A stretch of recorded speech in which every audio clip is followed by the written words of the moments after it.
Darren, welcome, and thank you for joining us today. How are you, old boy? Yeah, very well, thank you very much. How are you? Yeah, fantastic. I tell you what, Darren, you're answering me very formally there and being very posh. Can you just be your normal self?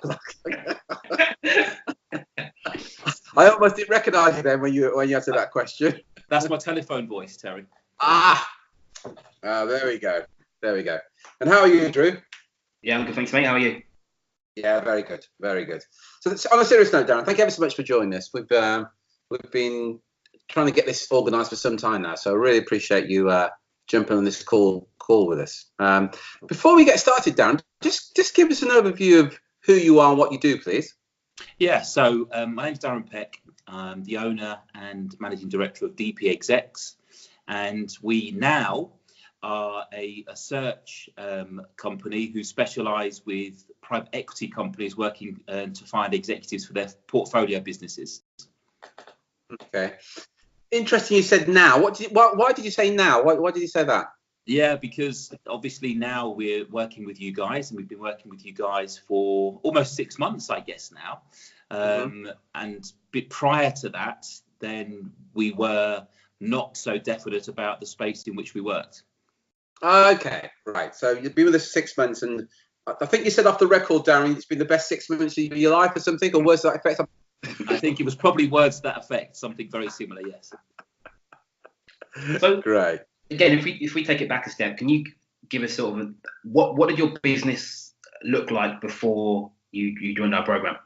Yeah, so before I joined your program, I was a contingency recruiter. We worked in the technology sector because that's the industry that I've worked in for a long time. So telecommunications, hosting, that kind of stuff.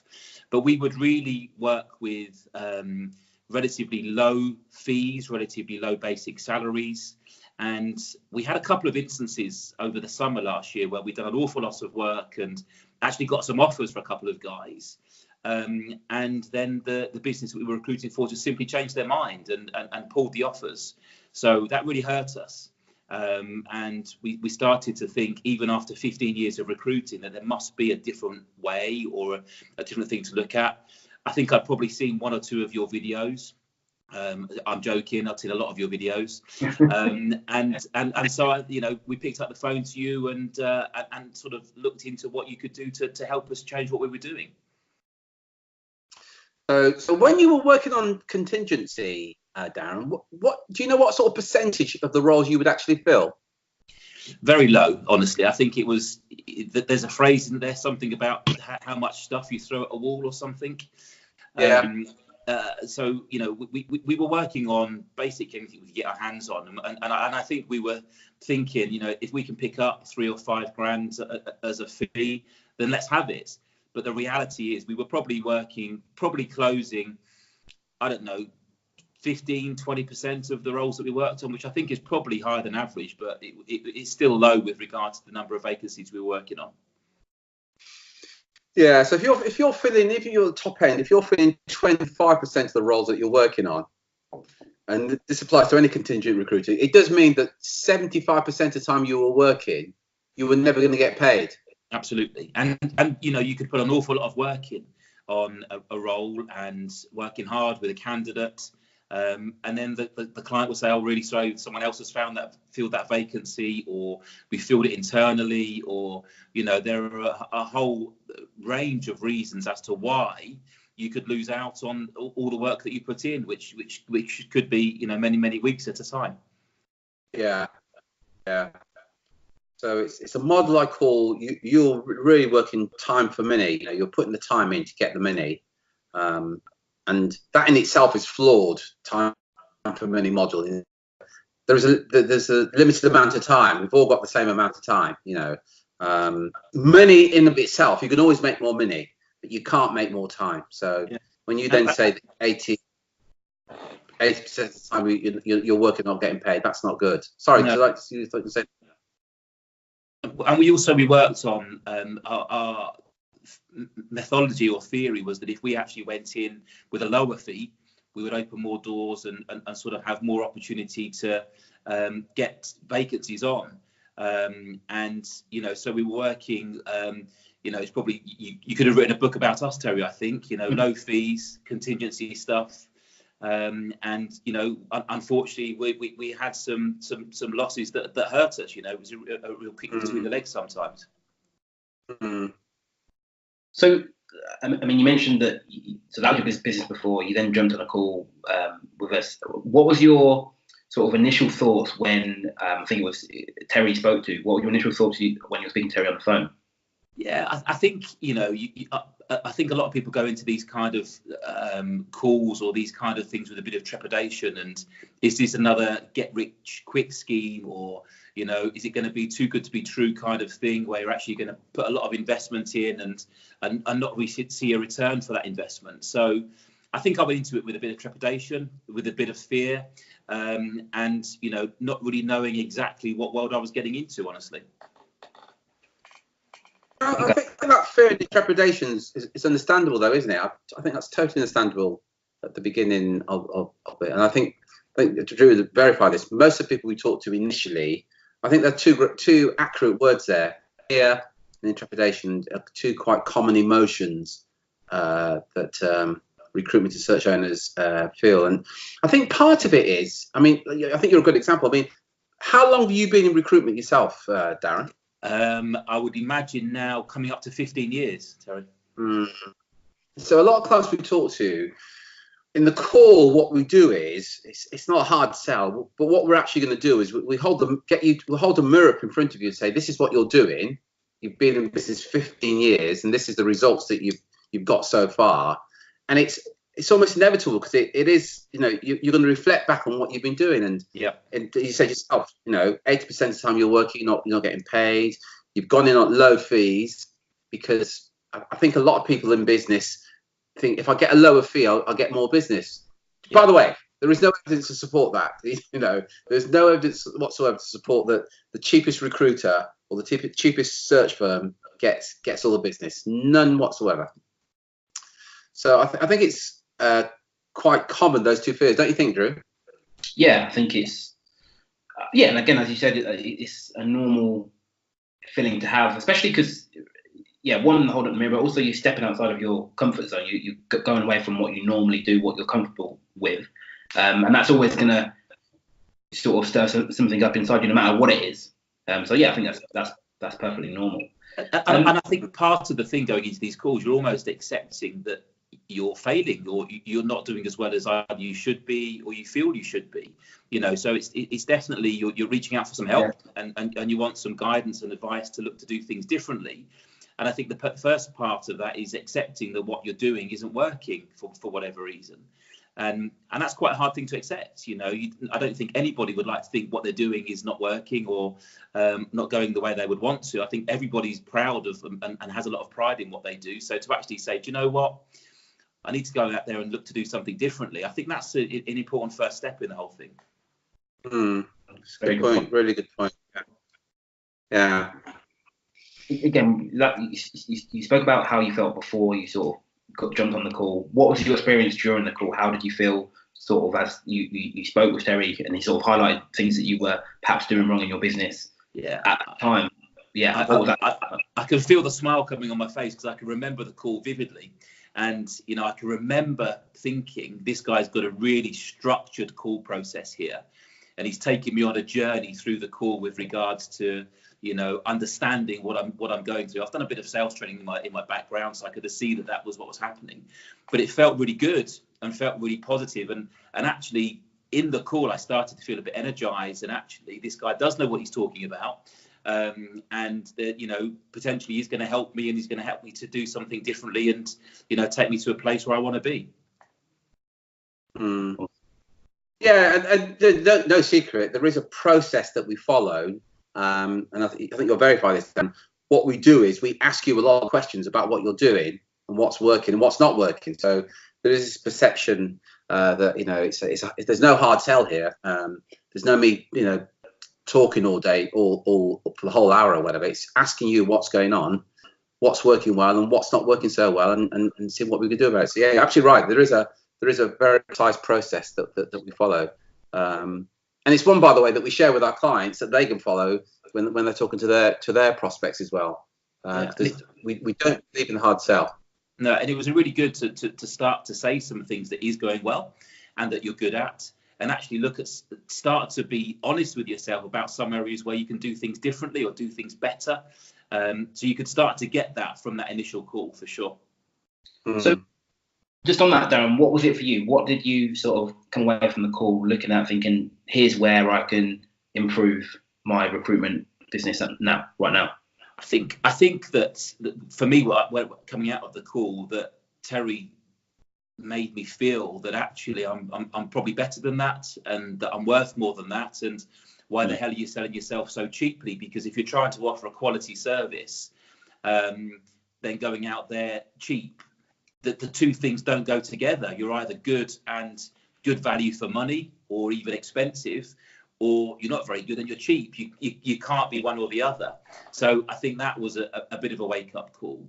And I was excited by the fact that Terry said, look, we've got a program that we work with, over a period of time that will help you to identify a target audience where you can work, and also help you to increase your fees. Okay, awesome. Brilliant. So again, you made the decision to join the program. Tell me about some of your sort of early experiences, like the first 1 or 2 weeks. What did you sort of take from the program? For me, and it still resonates now 6 months later, was getting your head in the game and the mindset stuff. A lot of energy and effort. I think probably as an impatient salesman or impatient person or impatient business owner, you kind of think, well, give me the marketing strategy. Give me the mailing strategy, and let me go out there and do that, and let me go and win loads of business. But you don't do that, and you make it really clear. Follow the steps, follow the program. We've done it for many years now, and we know that it works.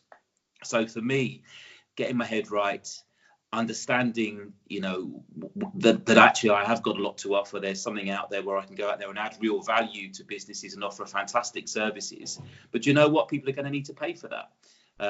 And why the hell are you working on contingency, where you've got a risk of working really hard for nothing, where actually there's a whole new world out there of retained business where, guess what, you get paid for the work that you do. Yeah. So just on that, one of the things that sort of so I think before I'd actually had a conversation with you, Dad was sharing me a story about how you'd I think you forwarded me an email, and you said in the email that you doubled your fees.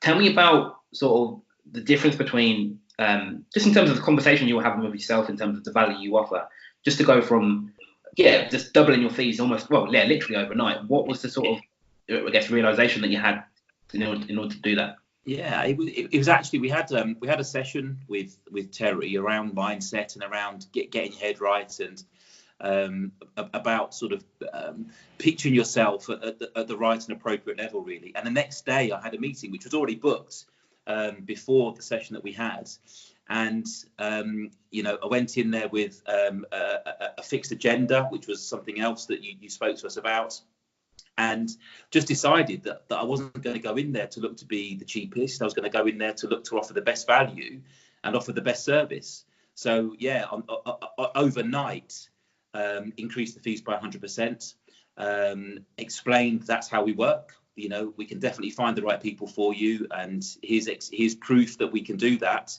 But this is the fee, this is how we work.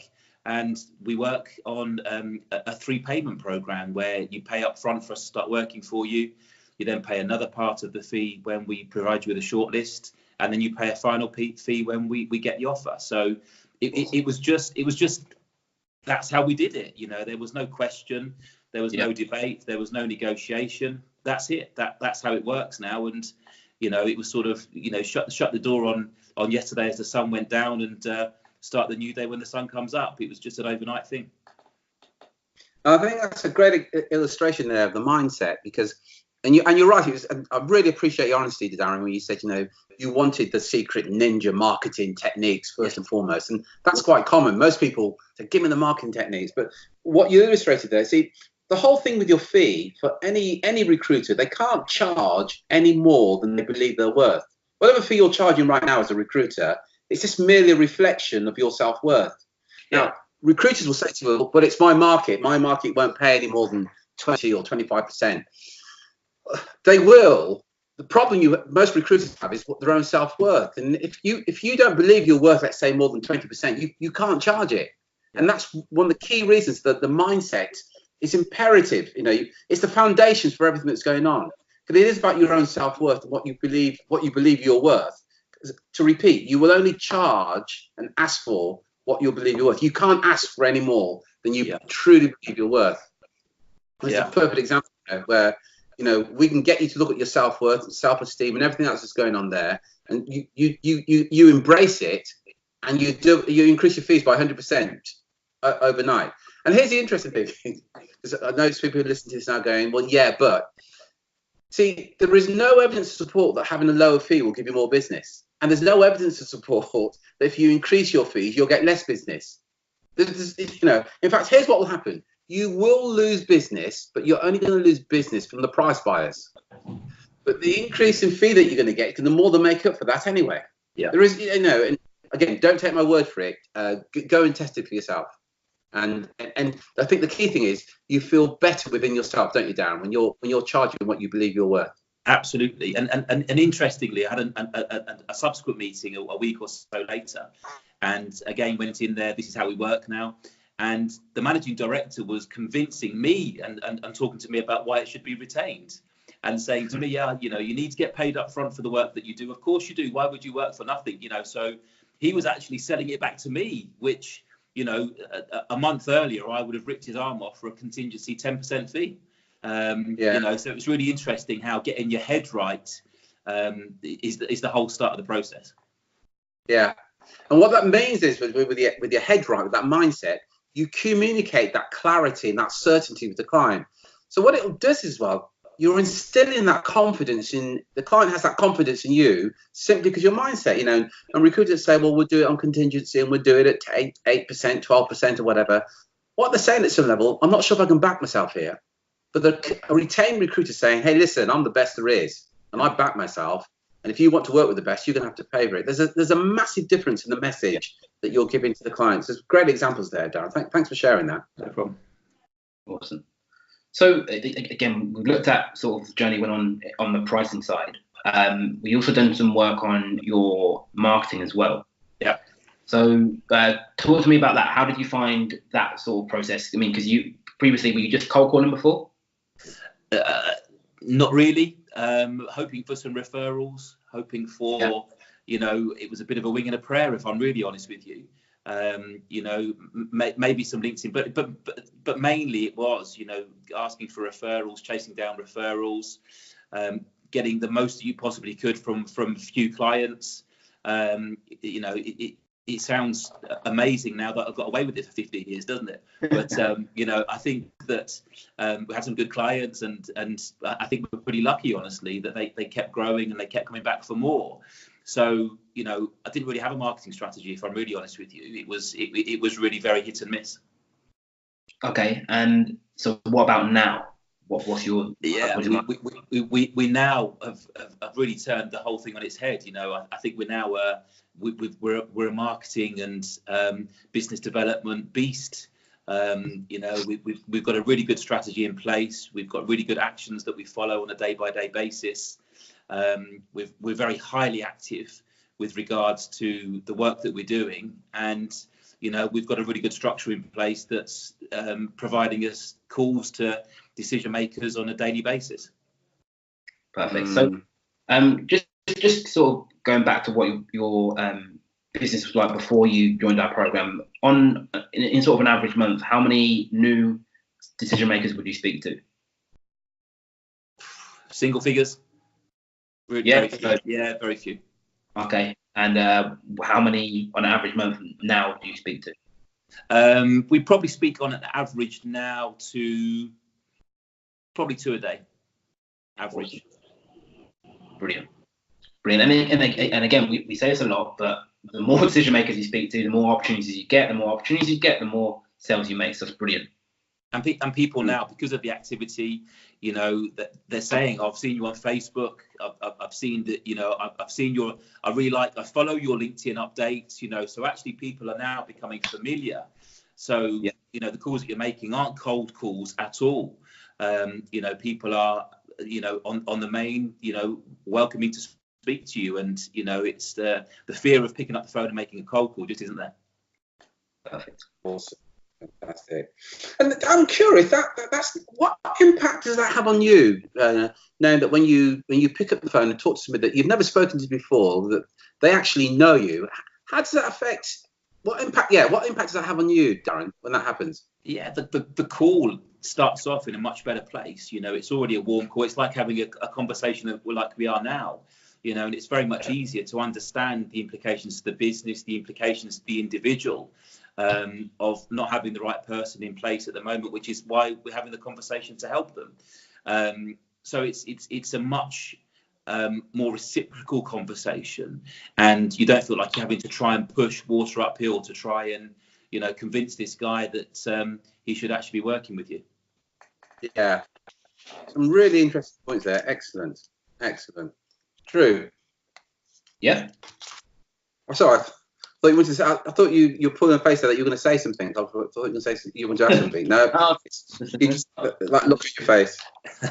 So again, what would you say to a recruitment research business owner who's was much like you were before you joined that program? What sort of advice would you give to them based on what you know now? I think, you know, I wish that I'd done it years ago. You know, I think that if I had, then, you know, the business now would be in a really different place. We're unrecognisable from when we were 6 months ago. So I think now to, you know, I wish I'd done it sooner. And, you know, I think it's something that you really should explore, and you should really have a good chat with these guys because they know their stuff. Awesome. Brilliant. Really appreciate that. And look, Darren's been in the business, what you said, 15 years. Yeah. And working with us, he's increased his fees by 100%. He speaks to 2 decision makers a day, every day. Let's just think about that for a minute. That's 40 decision makers in a month. Over a quarter, that's 120 decision makers. Just imagine what that would mean to you if you could speak to that number. Now, this isn't for everyone, and we don't work with with everyone. But if you want to have a conversation, you know, if you go to terryedwards.com/call and jump on the call with one of our team, and we'll have a look at your business and see if we can you can implement this into your business as well. So that's terryedwards.com/call. Darren, really appreciate your input and sharing your wins to date. And on a purely personal level, it's been a pleasure being working with you for the last 6 months. So yeah, it's been an absolute pleasure. Yeah. Drew, thank you very much indeed. Yeah. Thanks, guys. Yeah. Take care, take action, and be relentless. Cheers, guys.